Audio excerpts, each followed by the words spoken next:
let's go ahead and get into it, get into those pitfalls and best practices. So we're going to count down from number 5 to number 1. Number 5 being poor room arrangement. So taking a look at this setup, where are some problem areas here?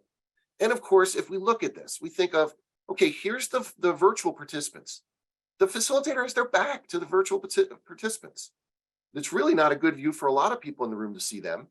Here we've got a whiteboard that some work is going on. They can't see that.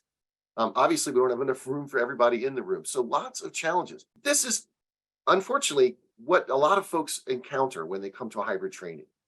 So what do? Well, pay attention to the room setup. Remember, all the participants, as the facilitator or trainer, all the participants must be in front of you. You have to see everyone. And guess what? The remote participants need to be able to hear and see everyone in the room. And everyone in the room must be able to see and hear the remote participants. So room setup is one of the most crucial things you can do for an effective hybrid training. Pitfall number 4, those audio issues, right? You have one microphone and somebody's on the far end of the room speaking and the virtual people can't hear them, or they're poorly placed microphones and you get that feedback, right? Where you have more than one microphone, they're not set to work together. So what can you do to overcome that? Well, the first thing we say is invest in the tech. Make sure that you've got the right technology.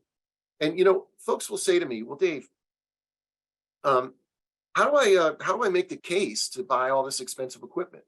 Well, it's not that hard, really. It's not that difficult, really, because the cost of one person flying from another state, staying in a hotel room for a couple of nights, and putting them up room and board, you're going to cover the cost of getting a good microphone, right? So it's an easy case to make. Invest in the tech.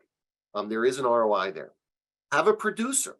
Have someone who takes care of those technical challenges for you, and somebody who's knowledgeable and knows how to take care of those problems, can troubleshoot them. Have an AV tech. We were talking about before the webinar.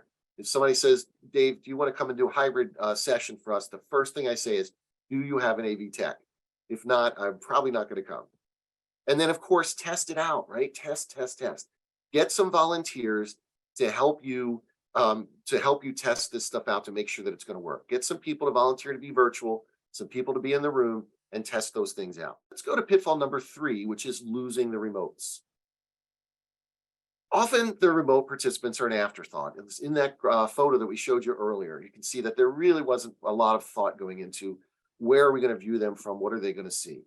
And when they're an afterthought, the impact is that they're treated like second-class citizens and they have a second-class experience. And what's the result there? Well, low engagement, low buy-in, and low benefit from their participation. Think about it. If you're in that situation where they're behind you, it's not going to be as likely that you're going to be talking to them and speaking to them, right? If you can't see them face to face. So let's go into those roles that we're going to use. First of all, have a virtual moderator and think about having someone that can keep an eye on the virtual folks. That's their job, to help keep the virtual folks engaged, interactive, to be their voice in the room. That person will interact with the remote participants, assist with the chats, lead remote breakouts as needed. If there's anything that facilitator needs to know about, they'll assist as tech person as well. And we say if you have more than 6 to 8 people, you want to at least have a moderator. And then once you get beyond that, you might want to think about a moderator and a producer. We've done 3 of the pitfalls now. Let's get into pitfall number 2, which is physical miscues. While sending a handout around the table, leader says, oh, I forgot to send this to the remote people. Or you're in breakout. Oh, remote folks, you're saying you can't hear in your breakout session because of all the noise in our room? Or, hey, let's gather around this flip chart. That's not going to work real well for those folks, right? Oops, sorry, virtual folks, you can't see it. Or, oh, let's everybody vote by placing dots on the item you want to vote for on the flip chart here. Oh, I didn't think about how the remote people could do that. So why do these physical miscues happen? Because of our number 1 pitfall. So the main pitfall for hybrid training sessions is just not thinking through the process. That's the main challenge that we have.